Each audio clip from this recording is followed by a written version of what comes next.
এদিকে দেশ ছড়িয়ে একে একে পালিয়ে যাচ্ছেন ছাত্র সমন্বয়করা। ইতিমধ্যে ব্যাংককে পালিয়েছেন 2 উপদেষ্টা।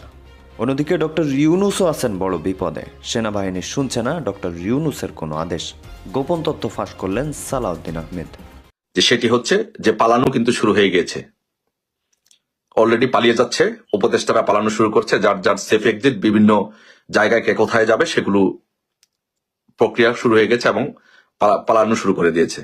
আজকে বাংলাদেশ টাইম বিকাল 4টায় ফ্লাইটে করে ব্যাংককে পালিয়েছেন উপদেষ্টা আসিফ মাহমুদ, উপদেষ্টা মাহফুজ।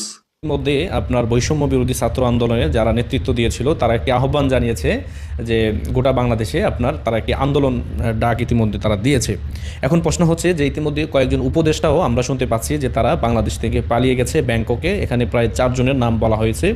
এটি আপনার সালাউদ্দিন ভাই নিশ্চিত করেছেন ওনার ভেরিফাইড ফেসবুক পেজ থেকে।